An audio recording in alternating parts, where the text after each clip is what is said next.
कैसे पता करें एयर कंडीशनर में गैस कंप्लीट हो चुका है। गैस चार्जिंग करते टाइम काफ़ी टेक्नीशियन के अंदर कन्फ्यूजन होता है कि कैसे पता करें कि गैस कंप्लीट हो चुका है, चाहे वो विंडो एसी में गैस चार्जिंग कर रहे हों या फिर स्प्लिट एसी में गैस चार्जिंग कर रहे हों। तो कैसे पता करेंगे?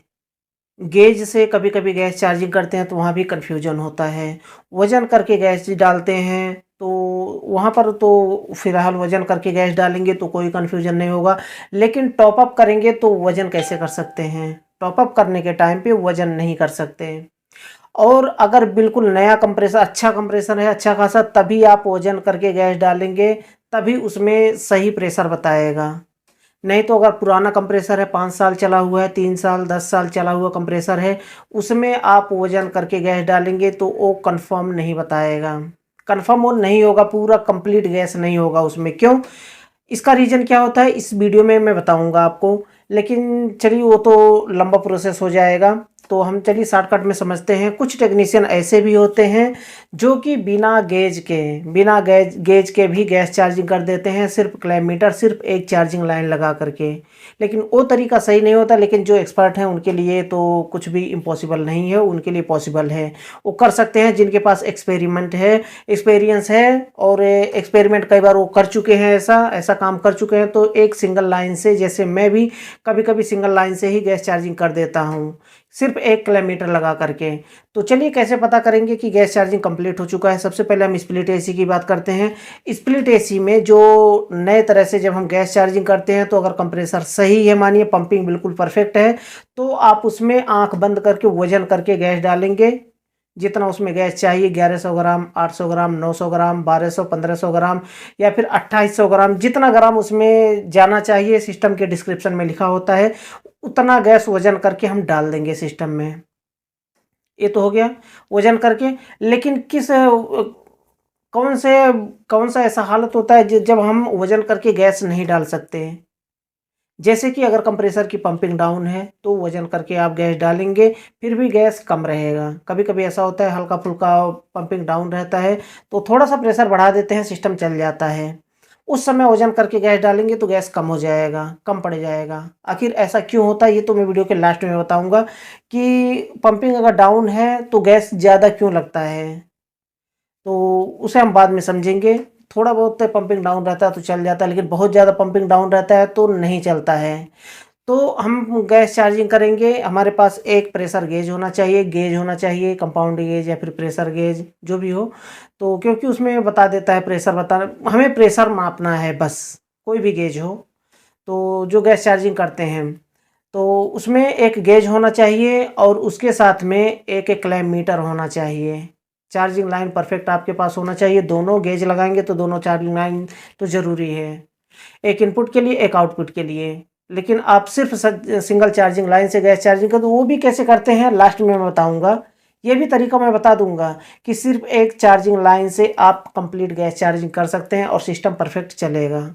ये लास्ट में बताऊँगा। पहले जो तरीका होता है, जो नियम, जो रूल्स होता है गैस चार्जिंग करने का, एक टेक्नीशियन का, एक इंजीनियर का, वो तरीका मैं बता रहा हूँ। एक गेज होना चाहिए, किलोमीटर होना चाहिए। अब गैस चार्जिंग करने के टाइम पे अब आपको सिस्टम में ही पता करना है कि कौन-सा गैस इस सिस्टम में लगेगा। कौन-सा गैस सपोर्ट है इस सिस्टम के लिए। तो उसके डिस्क्रिप्शन में लिखा होता है R410, R22, R32, आर जो भी 404, जो भी रेफ्रिजरेंट हो, उसे डिस्क्रिप्शन में लिखा होता है। कहाँ पे? आप ये देख सकते हैं। वहाँ पर डिस्क्रिप्शन में लिखा होता है कि कौन-सा रेफ्रिजरेंट और कितना चार्ज होगा। 1200 ग्राम, 1500 ग्राम, 2800 ग्राम, 900 ग्राम, 800 ग्राम, जितना गैस चार्जिंग होगा, उस डिस्क्रिप्शन में लिखा होगा।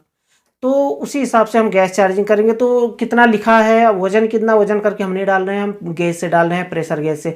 अब आपको ये जानना ज़रूरी है कि कौन से रेफ्रिजरेंट का प्रेशर कितना होता है। R22 का प्रेशर कितना होता है, सक्शन डिस्चार्ज स्टैंडिंग कितना होता है, R410 का प्रेशर कितना होता है, R32 का प्रेशर कितना होता है। ये सब जानने के लिए और भी डिटेल्स में जानने के लिए आप हमारे वेबसाइट पर विजिट कर सकते हैं www.webjankari.in। या तो डिस्प्ले में फ्लैश हो रहा है, हमारे वेबसाइट पर विजिट करिए, वहाँ पर कौन सा रेफ्रिजरेंट का प्रेशर कितना होता है, वर्ल्ड वाइड जितने भी रेफ्रिजरेंट यूज किए जाते हैं सबका प्रेशर वहाँ पर मेंशन किया गया। वहाँ पर मैं पीडीएफ अपलोड कर दिया हूँ, वहाँ से जाकर के डाउनलोड कर लीजिए कि कौन से रेफ्रिजरेंट का प्रेशर कितना होता है, तो उससे आप आसानी से समझ पाएंगे।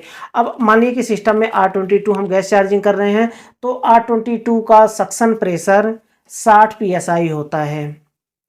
R22 का suction pressure 60 psi, standing pressure 150 psi और डिस्चार्ज प्रेशर जो होता है ना 250 से 350 psi होता है R22 का प्रेशर। R410 का प्रेशर जो होता है, सक्शन प्रेशर 120 से लेकर के 140 psi तक, 50 भी चला जाता है हॉट सीजन में। ये मैं बार बार डबल नहीं करूंगा, आप हमारी पिछली वीडियो को देख सकते हैं, उसमें रेफ्रिजरेंट के बारे में काफ़ी डिटेल्स में मैं बता चुका हूँ। तो 150 psi तक, 120 से लेकर के 150 psi तक होता है। R32 का प्रेशर 120 से 140 psi तक, 30 psi तक होता है R32 का। इसी तरह से अलग अलग प्रेशर का अलग अलग सक्शन प्रेशर, डिस्चार्ज प्रेशर होता है। तो अगर मानिए कि आप R22 गैस चार्जिंग कर रहे हैं सिस्टम में, तो उसके लिए आपको गेज लगाएंगे सक्शन लाइन में। और अगर मानिए कि उसमें टॉपअप कर रहे हैं या फिर नए सिरे से पहले हम गैस चार्जिंग कर रहे हैं, वैक्यूम कर लिया आपने, वैक्यूम करने के बाद उसमें रेफ्रिजरेंट को हम डाल देंगे कितना, जितना सिस्टम ले रहा है, ज़बरदस्ती नहीं, जितना सिस्टम हम खोलेंगे गैस को और गैस जाने देंगे सिस्टम में। वैक्यूम कर लिया आपने, गैस जाने देते हैं सिस्टम में, सक्शन लाइन में लगाएंगे और एक चार्जिंग लाइन हम कनेक्ट करेंगे सिलेंडर में। जैसा कि बिल्कुल प्रैक्टिकल वीडियो में बना रखा हूँ, आप जा करके पिछली वीडियो को आप चेकआउट कर सकते हैं कि किस तरह से आपको रेफ्रिजरेंट चार्ज करना होता है, कौन सा लाइन, चार्जिंग लाइन हम सक्शन लाइन में लगाते हैं, कौन सा हम सिलेंडर में लगाते हैं, और गेज में कौन सा लाइन कहाँ कनेक्ट किया जाता है। उस वीडियो को जा करके फिर भी मैं आपको मेंशन कर दे रहा हूँ, आप यहाँ पर देख सकते हैं, वीडियो आपको दिखाई दे रहा होगा कि कौन सा लाइन कहाँ पे लगाते हैं।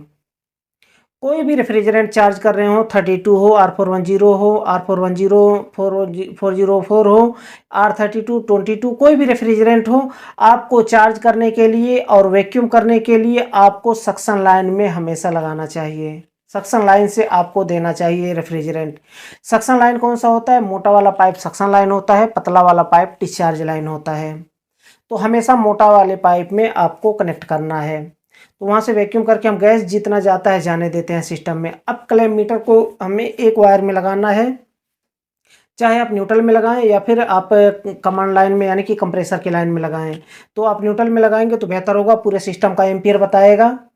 तो वहाँ पर हमें कन्फ्यूजन होने की ज़रूरत नहीं है कि हम कंप्रेसर को सिर्फ कंप्रेसर में कमांड लाइन में लगा करके गैस चार्जिंग कर रहे हैं, जितना परफेक्ट लेना चाहिए उतना हमने दे दिया, फिर न्यूट्रल में लगाएंगे तो वहाँ पर क्या पता चलेगा कि एम्पियर ज़्यादा ले रहा है।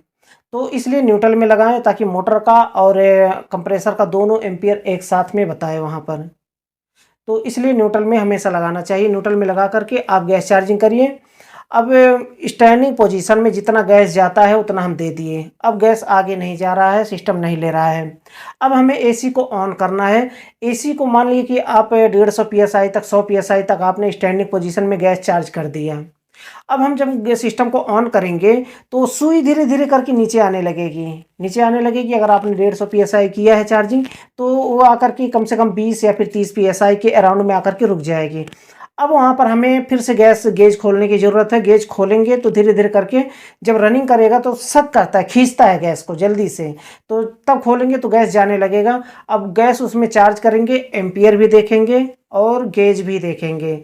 गेज का प्रेशर अगर मानिए 55 psi हो गया है और एम्पियर भी थोड़ा कम ले रहा है, मानिए कि 10 से 12 एम्पियर लेना चाहिए, 10 एम्पियर ले रहा है, 9.5 एम्पियर ले रहा है, 9 एम्पियर ले रहा है या फिर 8 एम्पियर ले रहा है, तो गैस थोड़ा सा और बढ़ाइए। अब 60 psi तक जाते जाते एम्पियर मेंटेन हो जाना चाहिए, यानी कि 10 से 12 एम्पियर ले रहा है तो 10 एम्पियर अगर लेने लगा है सिस्टम और हमारा प्रेशर 60 psi हो गया है तो गैस चार्जिंग बंद कर दीजिए वहाँ पर।